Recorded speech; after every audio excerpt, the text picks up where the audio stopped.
चतुर्थ दिन के श्रीमद् भागवत कथा के पूजन के लिए हमारे बीच परमार्थ निकेतन आश्रम, जिसका नाम भगवती ही है, ऐसी आद्य शक्ति स्वरूपा पूजनिया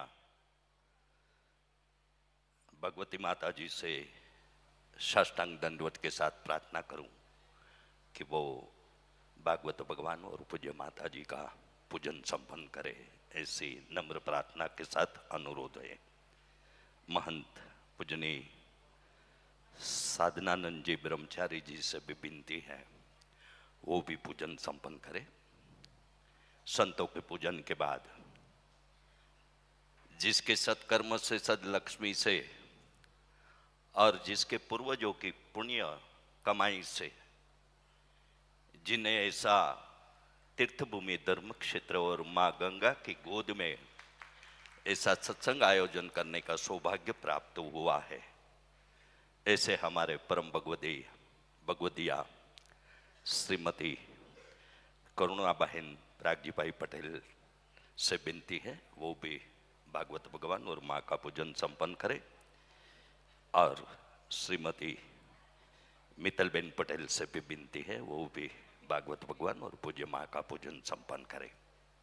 उसके बाद जिसकी मेहनत की कमाई ऐसे सत्कर्म में सदव्यय हो रही है, ऐसे हमारे प्रिय परम भगवती प्रागजी भाई नारायण भाई पटेल से भी विनती है वो भागवत भगवान का पूजन संपन्न करे।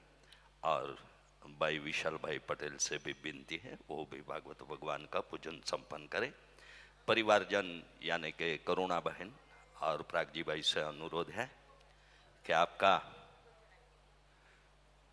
ग्रंथ पूजन और माँ का पूजन संपन्न होने के बाद आप जिसके नाम मैंने बताए हैं आने से ये सत्र के पूर्व वो सब भक्तगण पुष्पार्पण के लिए आ जाए। यजमान परिवार करुणा बहन और प्रागजी भाई से विनती है कि हमारे बीच जिसकी हर रोज सत्संग की यात्रा पूजन की यात्रा निरंतर चलती रहती है, ऐसे पावन तीर्थ समय ये आश्रम परमार्थ निकेतन से आई पूज्य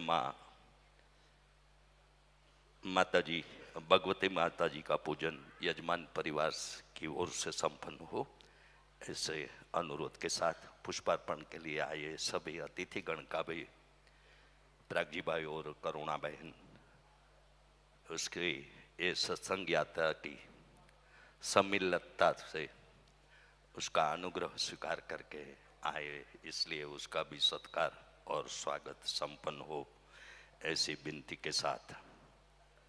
सत्संग से क्या होता है, हम ऐसा ही चाहते हैं कि मैं ये करूं तो मुझे कुछ मिलना चाहिए। वैसे हमारी मानसिकता ऐसी रहती है, बिना कुछ मिले कुछ करने का हमको मन नहीं होता, लेकिन सत्संग से मन दृढ़ होता है। और ऐसी हमारी भी मान्यता है कि अभी तो हम छोटे हैं, हम युवा हैं, अभी क्यों भजन में जाए, क्यों कथा में जाए, क्यों सत्संग में जाए। लेकिन ऐसे एक रचना है कि जहाँ सत्संग होता हो वहाँ पे नित्य जाओ तुम, वहाँ पे नित्य जाओ तुम। यहाँ सत्संग करने की ना कोई उम्र होती है, ना कोई उम्र होती है। और कली काल में ऐसे सत्संग के श्रवण और स्मरण का महिमा जब बताया गया है, तब पटेल परिवार की ओर से आयोजित ये श्रीमद् भागवत कथा के चतुर्थ दिन के सत्संग में हम सभी को वो सत्संग के ही मन दृढ़ करने का जब अवसर प्राप्त हुआ है, तब पूजनिया भगवती माता जी से नम्र प्रार्थना के साथ अनुरोध करूं कि उसके मंगल आशीर्वाद हमको उनके मंगल आशीर्वाद हमको प्रदान करें। पूजनीय भगवती माता जी।